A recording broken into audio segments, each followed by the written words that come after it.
శ్రీమద్భాగవతము రహస్య ప్రకాశములో చతుర్థ స్కందము శ్రీమాన్ ఎక్కిరాల కృష్ణమాచారి గారు మా శ్రీకే గారి వివరణ మనము చెప్పుకుంటున్నాము. 912వ పద్యం చతుర్థ స్కందం నుంచి. నారాయణుడు దిగివచ్చి ప్రచేతసులకు వరమిచ్చి వాళ్ళు సుఖములుగా ఉండాలని వారికి అన్ని వరములు ఇచ్చి, నల్లలో మొదట భౌతిక సుఖాల అనుభవం, అటుపైన వయస్సును బట్టి వాని వైరాగ్యాలు పుట్టడం ఇంద్రియాల ద్వారానే కలుగుతాయి కనుకనే కొంతకాలం సుఖాలు అనుభవించి అటుపైన అవి నరకాలను గ్రహించి నా స్థితిని పొందగలరని విష్ణువు అప్రచేతసులకు వరం ఇచ్చెను. ఇంకా ఇట్లా అంటున్నారు, రాజకుమారులారా, మీ అనుగ్రహం లభించినచో నరులు గృహస్థులయ్యి కూడా నాకు సమర్పణంగా కర్మలు ఆచరిస్తారు. సుందరములైన నా రూపములను మనోహరములైన నా చరిత్ర సన్నివేశాలను మీ వలననే వినగలరు, చూడగలరు. జాముల తరబడి కాలములలో వారి దినచర్య ఏర్పడి నా కథలయందే అద్భుతమైన సుఖం కలిగించును. వారికి సరసములైన సద్గుణాలు కలుగుతాయి. అట్టి మహానుభావులకు తమ గృహములు ఎన్నడూనూ బంధనానికి కారణములు కావు. ఇక్కడ గృహములంటే దేహాలని, ఆ దేహంలో ఉండడానికి బాధాకరం కాదు అని విష్ణువు చెప్తున్నారు. సాటిలేని నిష్ఠతో వేదం చదివేవారు, యోగాభ్యాసం చేయువారు అగు మహానుభావులచే ఈ సృష్టి అందే నేను అంతర్యామిగా కీర్తించబడుతున్నాను. వారి సృష్టి కథలను నూతన కుతూహలంతో నా కథలుగా చెప్పుకుంటున్నంతకాలము నేను వారి యందు శాశ్వతుడనై మేల్కొని ఉంటాను. అప్పుడు ఈ గృహాలు, దారాపుత్రాదులు బంధన కారణాలు ఎలా అవుతాయి? నేను ఆనందస్వరూపుడను. నన్ను పొందిన జీవులు శోక మోహాలని పొందరు. నేను త్రిపురుషులకు అధీశ్వరుడను. బ్రహ్మగా సృష్టిలో నుండి పరబ్రహ్మగా అంతర్యామినే ఉన్నాను. త్రిపురుషులంటే త్రిమూర్తులు మరియు జీవులందు క్షరపురుషుడు, అక్షరపురుషుడు, పురుషోత్తముడు అనే వ్యూహాలు కలవాడు. ఇలా పలుకుతున్న జనార్దనుడు జనుల పురుషార్థములకు నిజమైన ఆధారమని దర్శించి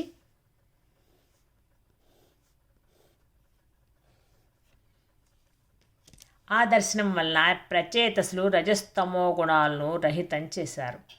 ధర్మం ఆచరించినా కూడా ఇక్కడ ధర్మం ఆచరించినను నారాయణుని స్వరూపంగా తెలిసి ఆచరించాలి. ధర్మను ఆర్జించి వినియోగించుట కూడా అలాగే చేయాలి. నారాయణ కొరకు ఖర్చు పెడుతున్నాము, నారాయణ పని వల్ల చేస్తున్నామని. దేహాది పోషణకై ఇంద్రియ సుఖాలను కూడా అంతర్యామిగానే గుర్తించి అనుభవించాలి. ఈ పురుషార్థాలకు వారిలో ఉన్న అంతర్యామి కాక మరి ఒక ఆధారం ఎలా కలుగుతుంది? ఈ సత్యాన్ని తెలుసుకునే సాధన కూడా ఇంద్రియాలే కావాలి. జీవితాన్ని జనార్దనునిగా దర్శించు సాధనకు ఇంద్రియాలే ఆధారాలు. ఇంద్రియములను మూసి ధ్యానం చేసి లోపల జనార్దనుని దర్శించే ప్రయత్నం చేసేవాడు మళ్ళా బాహ్య ప్రపంచమున కన్నులు తెరిచినంతనే లోకమంతయు దేవుని కండా విడిగా మాయగా గుణాలతో విజృంభించి బంధిస్తుంది. కాబట్టి రజస్సు తమస్సు గుణాలు మళ్ళా విజృంభిస్తూ ఉంటాయి. ఈ ఆపద నుంచి తప్పించుకోవడానికి ఇంద్రియాల మార్గం ద్వారానే బాహ్య ప్రపంచమున నారాయణుడుగా ఉపాసించాలి. అప్పుడే ప్రచేతసులు రజస్తమో గుణాలను ధ్వంసం చేస్తారు. ఈ పవిత్ర యజ్ఞం కొరకే వారి ఇంద్రియములుగా పనిచేయవలసి వచ్చింది. భాగవతునకు ఇంద్రియాలను, మనస్సు, జీవులను ఉద్ధరించుటే కానీ భాగవతునకు అంటే భగవంతుని మార్గంలో ప్రయాణించే వాళ్ళకి ఇంద్రియాలు, మనస్సు, జీవులను ఉద్ధరించడానికే కానీ బంధించుటకు కాదు అని చెప్తున్నారు. ప్రచేతసులు చేతులు జోడించి గద్గద కంఠంతో భక్తి పరవశులై ఇట్లా అంటున్నారు, స్వామి, నీవు అందరికీ శరణ్యము. నిన్ను గూర్చి ఇట్టు వాడవని గణించుట వెర్రి. ఈ సమస్తము నీది అనబడే లక్ష్మీదేవియే కదా. నీవు లక్ష్మీపతివి. కాబట్టే కనుకనే ఈ సమస్తమునందు దేని చేతను జయింపబడవు. నీవు గుణములచే పట్టుబడక గుణాలకి అధిపతిగా ప్రకాశిస్తున్నావు. కనుకనే సద్గుణాలు నీ సంపద. నీ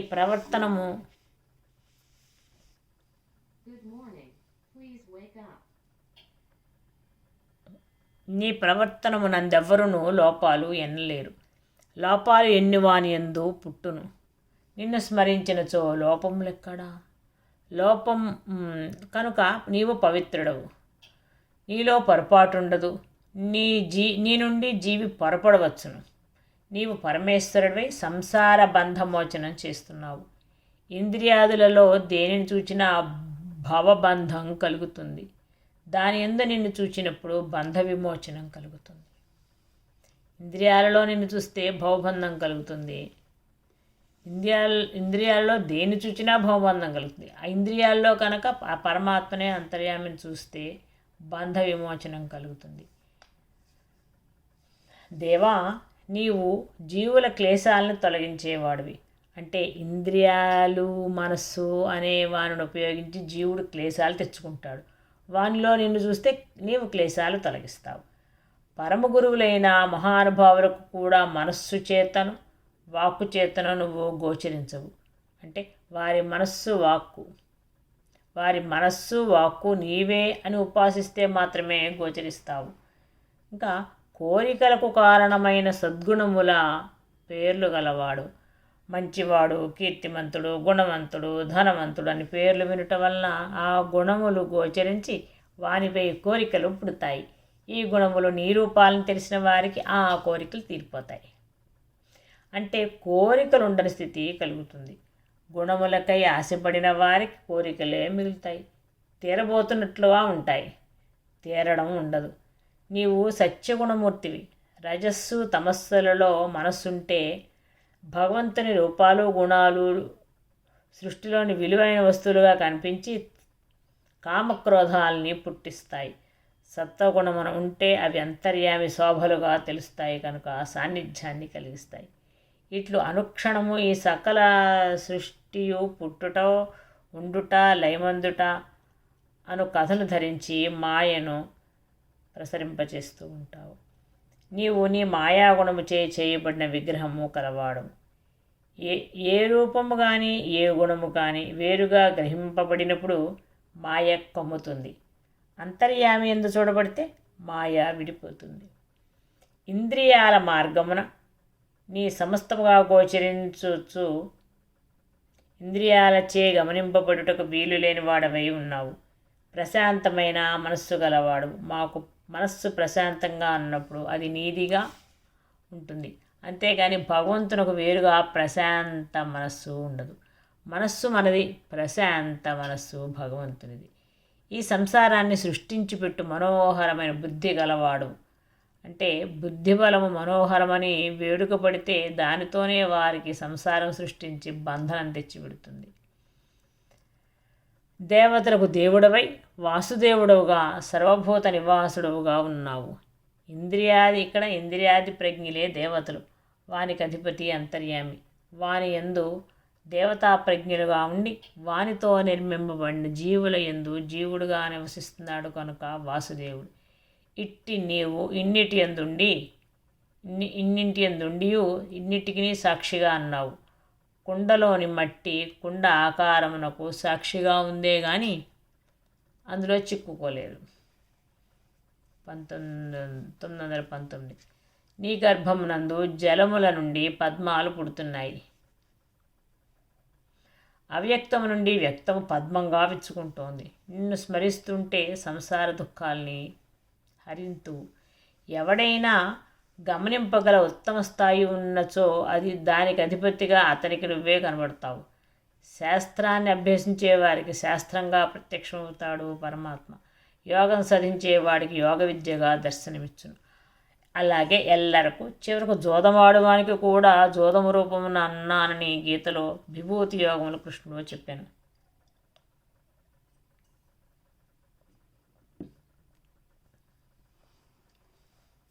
పద్మకేసరముల వంటి దివ్య వస్త్రాలను ధరించిన వాడవు.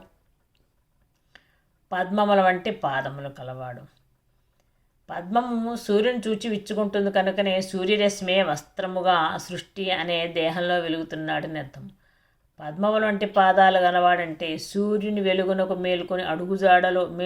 అడుగుజాడలతో జీవులను నడిపించేవాడు. పద్మమాలికలను ధరించిన వాడవు అంటే అహస్సులను వరుసలుగా ధరించిన కాలస్వరూపుడు. హే గూగు స్టాప్.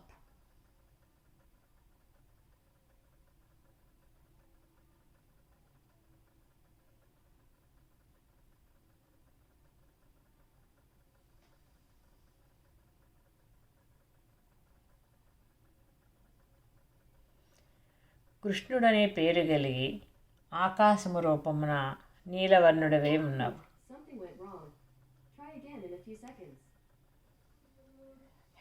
హే గూగు వాల్యూమ్లో.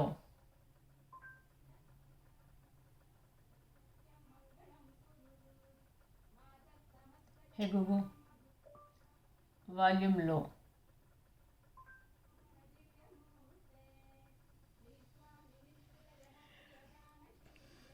కృష్ణుడని పేరు కలిగి ఆకాశము రూపమున నీలవర్ణుడవై ఉన్నావు. లోకములలోనూ వాని కవ్వలను ఉన్నావు. సద్గుణముల రూపమున భాసిస్తున్నావు.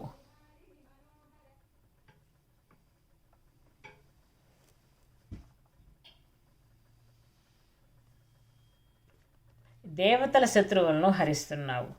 దుర్గుణాలున్న చోట నాశనం కలిగిస్తావు. దుఃఖాలు లీనమవ్వడానికి కారణమైన నీ రూపము ఎప్పటికప్పుడు ఆశ్చర్యకరమైనది. ఎవడనూ వారింపరాని ప్రత్యక్షత నీ రూపానికి కలదు.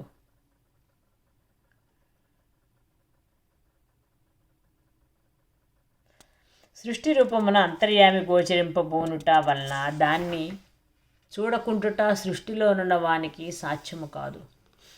అనుగ్రహ సమయం కలిగినప్పుడు ఈ సమస్తము వాడే అని తెలియట కూడా ఎవ్వడు అడ్డుపెట్టలేడు. కృష్ణ కృష్ణ సృష్టిలోనున్న వానికి సాధ్యము కాదు. మేము భరింపరాని విపత్తులను పొందినప్పుడు నీ కృప మా యందు ప్రసరింపచేయుట కన్నా అనుగ్రహం అంటే ఇంకొకటే ఉంది. ఇంద్రియాలు అజ్ఞాని దేహములో రాగద్వేషాది భయంకర లక్షణాలతో బద్ధమగుట దుర్భరమైన ఆపద. ప్రచేతసులంత వారు కూడా అజ్ఞాని దేహమున ఇంద్రియ స్వరూపులై భయముతో గిలగిలా కొట్టుకునే పరిస్థితి కలుగుతుంది. అట్టి స్థితిలో కనువిప్పు కలిగించుట కన్నా అనుగ్రహమేముంది? భక్తులకు సద్భక్తి ఫలితము అనుగ్రహము రూపమున ప్రసాదిస్తావు అని అంటున్నారు. శివేతరమైన అజ్ఞానం కలిగితే పోగొట్టునటి విభూతి కలవాడవు. శివమంటే శుభము లేక అంతర్యామి గుర్తుండుట. తదితరమే శివేతరము లేక అశుభము. అట్టి స్థితి కలిగితే దేహాన్ని భస్మము చేయుట రూపమున మృత్యువు కలిగి మనస్సును ఇంద్రియాలని తప్పించేస్తుంది. దీనికి గుర్తుగానే భస్మమునకు విభూతి అని పేరు వచ్చింది.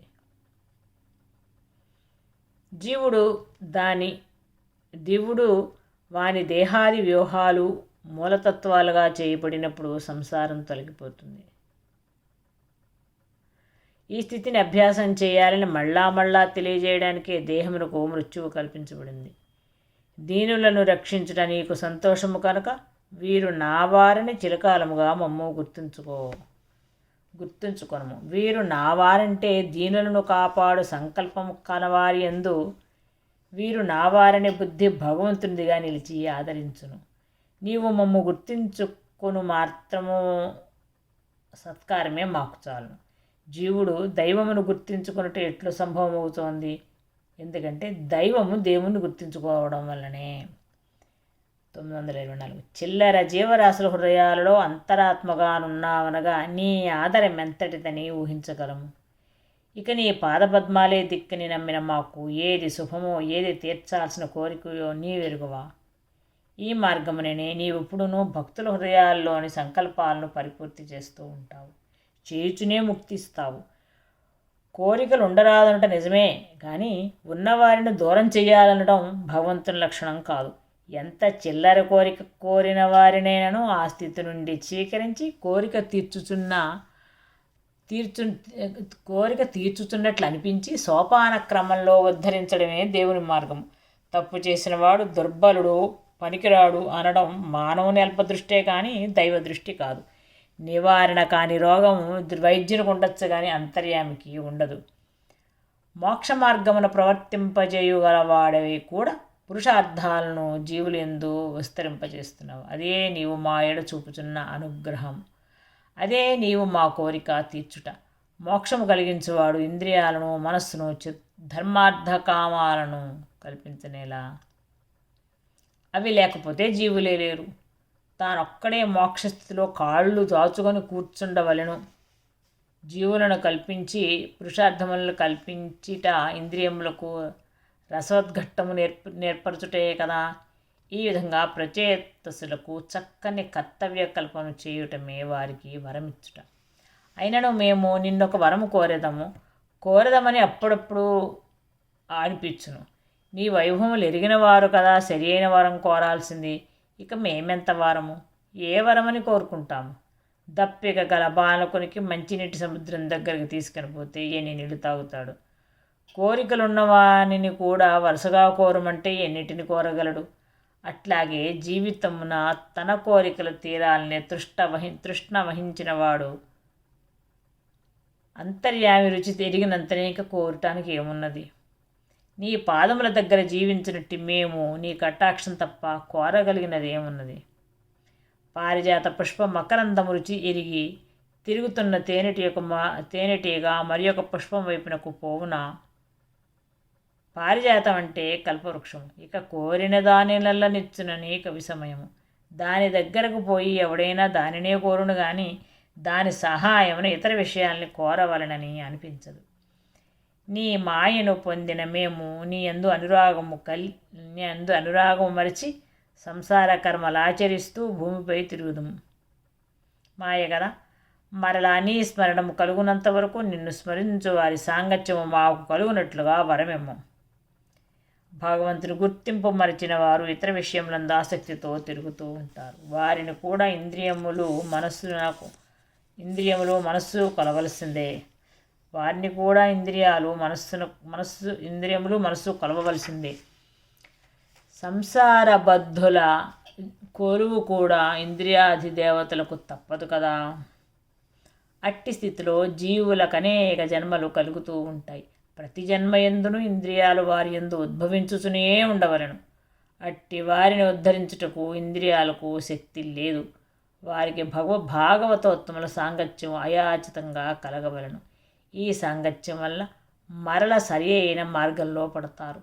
అప్పుడు ఇంద్రియములు మరలా సద్వినియోగం చెందుతాయి. ఈ నడిమి దశలో భాగవతోత్తముల సాంగత్యము జీవులకు కల్పించుచుండుమని ప్రచేతసులు ప్రార్థిస్తున్నారు.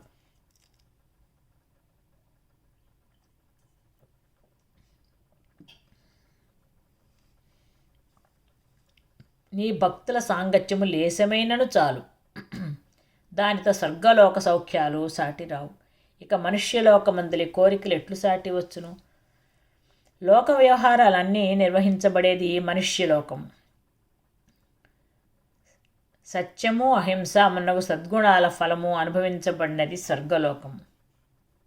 లోక వ్యవహారాలేమో మనుష్యలోకం. సత్యము, అహింస మున్నగు సద్గుణాల ఫలాలు అనుభవించేది స్వర్గలోకం. ఆ ఫలితాలను నారాయణి యందు సమర్పణ చేయునది భాగవతుల సాంగత్యము కనుక దానితో మిగిలిన రెండును సాటిరావు. ఫలితాలను నారాయణుని యందు సమర్పణ చేయడం అనే భాగవతుల సాంగత్యం. భాగవతుల్లో భగవంతుడు ఉంటాడు కాబట్టి వారి సాంగత్యం వల్ల ఈ స్వర్గలోకం మనుష్యలోకాల భావాలన్నీ పోతాయి. కనుక దాంతో మిగిలిన రెండును సాటి రావు. 930 భగవద్భక్తుల సాంగత్యం నందు మధురములైన దైవ కథలు వినిపిస్తూ ఉంటాయి. వాని వలన తృష్ణ శమిస్తుంది. వైరము కానీ ఉద్వేగం కానీ లేని జీవితం సిద్ధిస్తుంది. భాగవతుల దగ్గర మధురమైన దైవ కథలు వినిపిస్తూ ఉంటాయంటే భాగవతుల జీవిత ఘట్టాలే మధుర కథలు. ఆ కథలు అనుభవిస్తూ ఉంటే చెప్పుకుంటూ ఉంటే వైరాదులకు మనస్సులో తావులేదు. వారి కథలే దేవుని అవతార కథలని తెలియటం వలన అభిమానము మాత్సర్యము మొదలగునవన్నీ తొలగిపోతాయి. మంచివారిని భగవంతుని అవతారమూర్తిగా అంగీకరించాలంటే అభిమానాలు తొలగిపోవాలి కదా. మంచివారు కాక దేవుడు వేరుగా ఉండుననియు వాడు వారికన్నా ఎక్కువ వాడనియు వానినే నమ్ముదురు గాని ఈ మానవులను ఎలా నమ్మవలెను అని భావించుట భక్తి అని పొరపడినను దుర్మధాంతత్వం అవుతున్నది కదా. తపోవనాల్లో వైరాగ్య సంపన్నులైన వారు కనిపిస్తారు. వారు నిన్ను స్తుతిస్తూ ఉంటారు. కొందరు మహనీయులు పుణ్యతీర్థాల వలె తన జీవితంతో భూభాగాలను పవిత్రం చేస్తూ ఉంటారు. కొందరు మహానుభావులు భూమిపై పాదయాత్ర చేస్తూ తమంతట తామే వచ్చి సంసారబద్ధులను అనుగ్రహించి వారి నడుమ మెలిగి పోవుచుందురు. అట్టి మహనీయులలో ఎవరి సాంగత్యము లభించినను సంసార బాధలు తొలగిపోవును కదా. ఇక అట్టి మహనీయుల సాంగత్యము రుచించకపోవుటెట్లు, వారు నీ అనుగ్రహ రూపాలుగా తెలియకపోవుట ఎట్లు. సంసారబద్ధులు భాగవతోత్తములను దర్శించినప్పుడు వారిలో కలగాల్సిన మార్పు కూడా భగవదనుగ్రహమే అని అభిప్రాయం. జీవులు కొంతకాలం సంసారులుగా ఉండక తప్పదు. వారికి పెద్దల సాంగత్యము రూపమున దైవానుగ్రహము లభింపక తప్పదు. వారును తరించుట తప్పదు. ఓ విష్ణుదేవ, నీ సఖుడైన చంద్రశేఖరునితో రెప్పపాటు కాలము సాంగత్యము మాకు కలిగినంతనే దుర్లభమైన సత్యాన్ని వినగలిగాము. ఇక సంసార వ్యాధికి నిజమైన వైద్యుడవైన నిన్ను చూడగలిగిన మేము కృతార్థమగుటలో ఆశ్చర్యమేముంది. భగవంతుని గూర్చి ఉపదేశించు గురువు వలననే భగవత్ సాన్నిధ్యం కలుగుతుంటే ఇక భగవత్ సాన్నిధ్యాన్ని గురించి సందేహపడేవాడుంటాడా? ఇంకొకడు మన అంతర్యామి రుచిని చూపించగలిగినప్పుడు అది ఉందా లేదా అని సందేహము అక్కర్లేదు. అనుభవ రూపముననే ఉన్నదని తెలుస్తుంది. అది ఎప్పుడునూ ఇంకొకని ఉపదేశం రూపమునే మనల్ని సమీపిస్తుంది. కాబట్టి ఇంకొకని యందు గల అంతర్యామిత్వమును గూర్చి అభిమానపడుట, సందేహపడుట కూడదు. శివుడు గొప్పవాడా, నారాయణుడు గొప్పవాడా అనే ప్రశ్న దురభిమానపూరితము. అట్లే దేవుని కొలిచి తరించుటకు గురువు కావలెనా అక్కర్లేదా అని సందేహపడుటయు. ఇక్కడ మేము చేయు ప్రచేతసులు ఇట్లా అంటున్నారు. మేము చేయు వేదాధ్యయనము, శాస్త్రాధ్యయనము, గురువు మమ్మ అనుగ్రహించుటయు, పెద్దలను మేము దరిచేరి కొలుచుటయు, పూజ్యులకు వంగి నమస్కరించుటయు, సాటి జీవులను చూచి అసూయ లేకుండుటయు నీ సంతోషము కొరకు మేము ఆచరింపవలసినవే గాని స్వప్రయోజనము కొరకు కాదు. అట్లే అన్నము లేకుండా జలముల యందు చిరకాలము మేము తపస్సు చేయుటయు నీ సంతోషము కొరకే.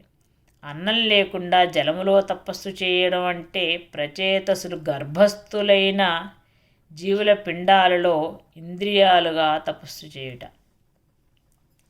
నీ సంతోషం అంటే నీ ఎడల మేము పొందే సంతోషం.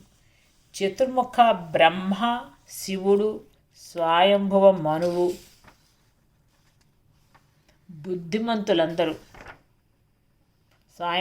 మున్నగు బుద్ధిమంతులందరూ తపస్సుతోనూ జ్ఞానముతోనూ యథార్థ స్థితిని స్తుతించుటకు యత్నించి పారము చూడలేకపోయారు. అట్లని స్తుతించుట మానిరా? లేదు. ఎవరికి గోచరించినంత వరకు వారు స్తుతించుటే వారి సంతోషం. అట్లే మేమును నిన్ను మా బుద్ధులకు మూల కారణంగా స్తుతిస్తున్నాము. నీవు అంతర్యామివి కనుక అందరియందును సముడవు. అది ఆది పురుషుడవు, అతీతుడవు, పరిశుద్ధమూర్తివి, వాసుదేవుడు, సత్వగుణమూర్తివి, ఇన్ని రూపాలుగా దిగివచ్చే భగవంతుడవు. ఇట్లా సర్వభావాలతో నీకు నమస్కరిస్తున్నామని ప్రచేతసులు శరణాగతి చేసిరి. నారాయణుడు వారి సంతోషము రూపమున సంతోషించిన వాడై వారు కోరిన వరములిచ్చెను. ఆ రాజకుమారులు సంతోషించి స్తుతింపగా వారి మనస్సుగా అతడు సంతోషించి చిరకాలము వారికి సాక్షాత్కరించినను వానిని చూడవల్లనే కుతూహలము తరుగక వారు చూస్తూనే ఉండిరి. అట్లు పూజింపబడి నారాయణుడు తన లోకమునకు పోయెను. ఆత్మపదంబు అనగా వారి యందు అంతర్యామి అయి ఉండిపోయేనని అర్థం. అటుపైన ప్రచేతసులు భగవంతుని ఆజ్ఞను శిరస్సున ధరించి సముద్ర జలముల నుండి వెలువడి వచ్చిరి. అతడ స్వర్గమునకు పోవు ద్వారమునందు వారు అడ్డగింపబడిరి. భూమి అందంతయు చెట్లతో గుబుర్లు గట్టి నిండిపోయాను. దానితో స్వర్గద్వారము మూయబడి ఉండుట వారు గమనించారు. అది చూచి వారు మిక్కిలి కోపించిరి. కన్నుల ప్రళయ ఆగునుల వలె వెలుగుతుండగా ఇక నీ భూమిపైన వృక్షాలు లేకుండాట్లు చేయబోనిరి. వారి ముఖముల నుండి వాయువు అగ్ని బయలుదేరి చెట్లను దహింపదొచ్చెను. చెట్లకు కలిగిన ఈ ప్రళయమును గమనించి చతుర్ముఖ బ్రహ్మ దిగి వచ్చెను. తీయని పలుకులతో రాజకుమారుల కోపము శాంతింపచేసి సమాధానపరచెను. ఇక మిగిలిన వృక్షములన్నీ భయపడి చతుర్ముఖుని ఆదేశమున తమ పుత్రికయగు మారిషయ్యను ఆమెను వారికిచ్చి పెండి చేశాను.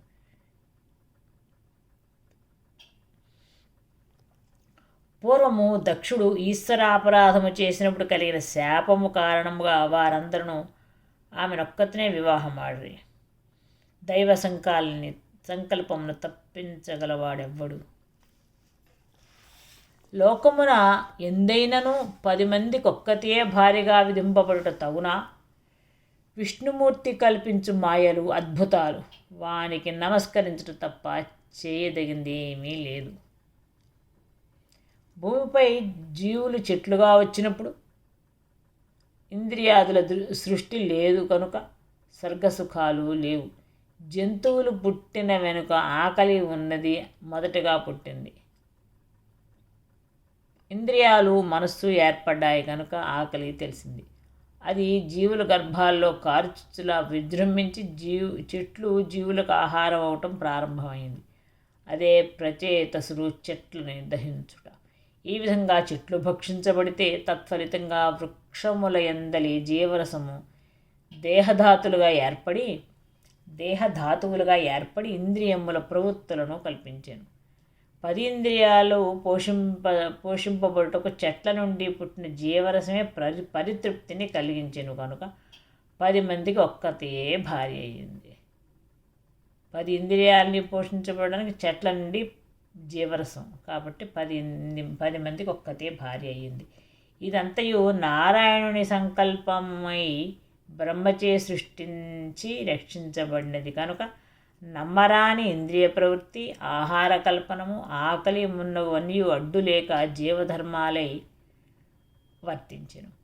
దక్షయజ్ఞమున శివనింద జరిగినప్పుడు అచ్చట ప్రచేతసులు ఉన్నారు. అనగా గర్భధారణమను యజ్ఞము ప్రారంభమైనప్పుడే ఇంద్రియాలకు అధిపతులు ఏర్పడ్డారు. వారికి శాపం కలిగింది కనుక ఇంద్రియ పరితృప్తిలో జీవుడు ఈశ్వరుని మరుచుట ఏర్పడింది. ఈ మరుచుటయే శివునకు దక్షయజ్ఞమున స్థానము లేదని నిర్ణయించుట. చాక్షుష మన్వంతరమున దక్షుడు దైవ ప్రేరణచే గర్భధారణం వలన జీవులు పుట్టుట కల్పించను.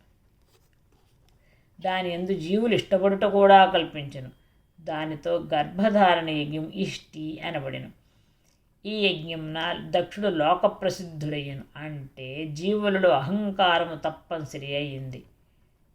అందరికీ అహంకారాలే. కాలమహిమచే దక్షుని పూర్వదేహము నశించింది. భౌతిక దేహములు పుట్టుట ఆరంభమైన వెనుక కాలధర్మమున వెనుకటి తరముల దేహములు నశించుట కూడా ప్రారంభమయ్యాయి. ప్రచేతసులకు మారిషయందు మరలా దక్షుడు ఉత్తర దేహంతో జన్మించాడు. జీవుడు భౌతిక దేహ నాశనం నుండి రక్షింపబడుటకు తండ్రికి కొడుకుగా తల్లి గర్భమున మళ్ళా 10 ఇంద్రియాలతో పుట్టుట ప్రారంభమైంది. అతడు తన కాంతి చేత సమస్త తేజోమూర్తుల తేజస్సును మరుగుపరచెను.